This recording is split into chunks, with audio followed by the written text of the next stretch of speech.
в гру вступає представник Держдепу США. Він же Кембл, який каже про те, що російська армія майже повністю відновилася. І тут ми говоримо, так підождіть, які ж можуть бути перемовини, якщо російська армія майже повністю відновилася і знову готова до якихось своїх наступальних дій. Нам важко говорити про те, що Москва або ж Росія, або ж російська армія повністю відновилася. Мені здається, що це знову ж таки черговий міф, який намагається проштовхнути Путін до західної преси. Але давайте так, Держдеп США про це говорить. Значить, за його словами, Москва різко збільшила витрати на оборону з 2022 року до 6% національного ВВП. А в своєму бюджеті на 2024 рік підвищення є частиною більших зусиль Кремля перевести свою економіку і, зокрема, оборонну промисловість на воєнні рейки.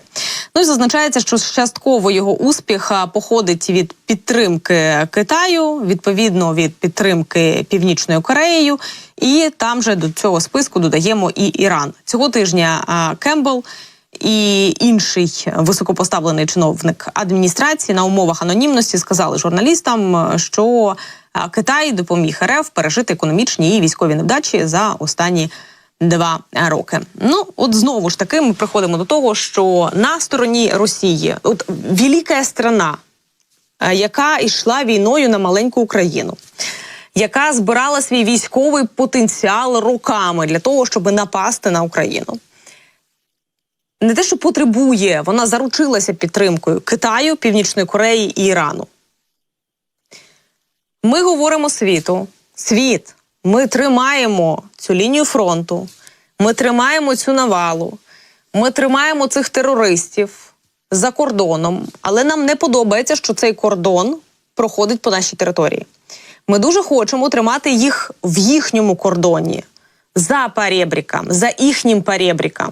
Отам хочеться, щоб вони були. Тому світ, давайте трохи нам допоможеш, щоб ми от якби тримали. Не треба нам військового контингенту. Ми вже навіть не просимо закрити нам небо вашими силами оборони.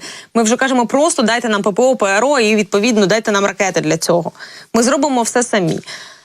Але світ продовжує роздумувати над тим, що робити далі. І цьому є також чергові підтвердження, тому що зокрема, там Чехія, яка намагається зараз зібрати боєприпаси для України по всій земній кулі, вона не зізнається, де вона бере значить, боєприпаси, і нам то не важливо, головне, щоб вони вчасно до нас доходили.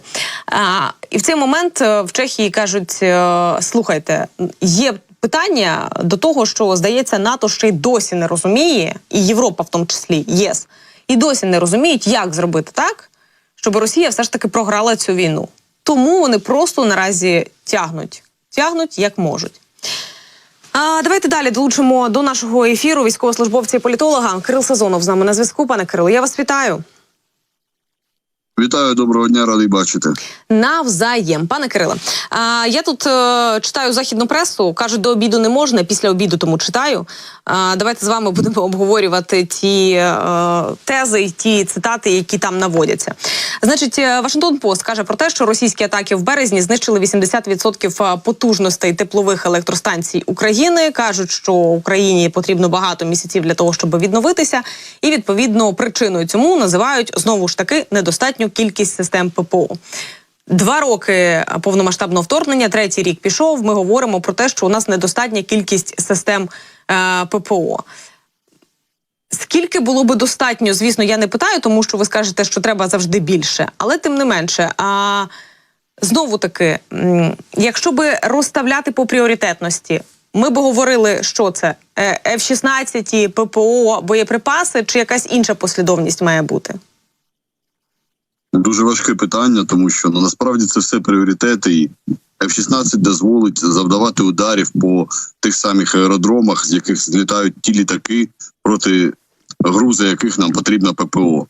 Боєприпаси нам потрібні, щоб відтискати ворога від наших міст, подалі від наших від тих міст, по яких вони ціляться. Тобто, так, потрібно все, насправді потрібно все. ППО для захисту і інфраструктури, і цивільних кварталів. Ми бачимо, що сьогодні відбувалося в Харкові, і це, на жаль, не перший раз, не перший випадок. Тобто для захисту міст потрібно ППО. Потрібна далекобійна зброя. Насправді, нам набагато краще буде і легше знищити ті літаки на їх авіабазах, аніж перехоплювати ракети, які вже летять по нас. Тому такі ракети, які б'ють на велику відстань, нам дуже потрібні. Для їх запуску часто потрібна авіація, типу F-16. Я нічого нового не скажу, коли скажу, що потрібно це все. І потрібно, на жаль, на вчора, на позавчора. На жаль, Захід, мені здається, не розуміє своєї відповідальності. Якщо б вони менше тягнули та працювали трохи швидше, то можемо показати їм фотографії людей, і дітей, і жінок, які були б живі.